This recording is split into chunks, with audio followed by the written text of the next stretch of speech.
Imagine a train in the dead of night. No passengers, no whistle, just the steady rhythmic pounding of steel wheels on endless track. But inside this train was something far more valuable than people. 2.6 million pounds in cash. In 1963 money. That's over 50 million pounds today. Subscribe now for more stories on Creepycast channel. And on that night, a gang of 15 men were about to make it vanish. What makes this story so strange isn't just the scale of the heist, it's how calm, clinical, and almost perfect it was. Until one mistake turned it from the greatest crime in British history into a legend of betrayal, obsession, and ghosts of the past that still haunt railway tracks to this day. And here's the most chilling part. Most of the money was never recovered. Some of the robbers vanished forever. And some, well, let's just say they met unusual ends. It was the early hours of August 8, 1963. A Royal Mail train left Glasgow for London, loaded with sealed bags of cash from Scottish banks. Normally, this wasn't unusual. Trains carried money all the time.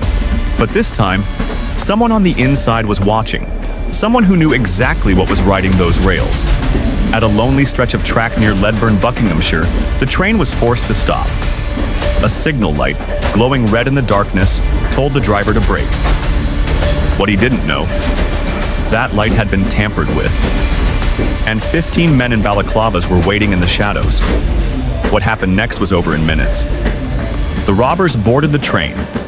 The driver, Jack Mills, was struck and tied up. No gunfire, no chaos.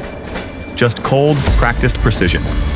They uncoupled the locomotive and the cash-filled carriages, moving them down the track to a hidden location under a bridge.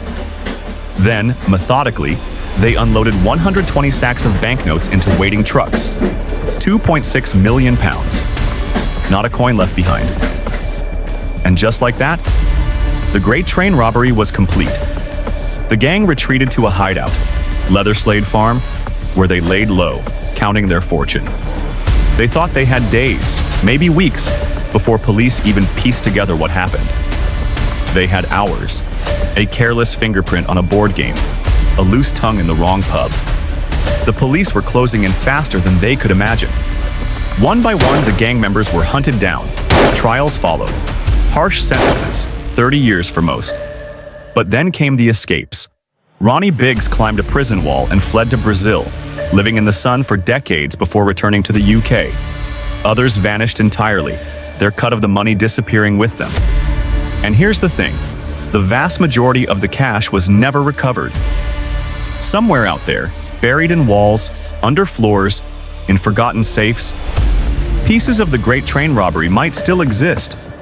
Over time, the robbery took on a life of its own. Songs were written, movies were made.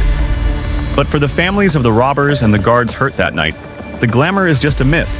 They remember the violence, the fear, and the fact that greed has a way of destroying even the smartest plans. But here's what keeps me awake at night. What if some of that 2.6 million pounds is still out there, hidden in an attic, stuffed inside a hollow wall, passed down in secret? Could someone right now be living in a house with part of the Great Train Robbery fortune, without even knowing it? If you want to hear the untold escapes, the mysterious disappearances, and the chilling ends some of these men met, subscribe to our channel for more stories.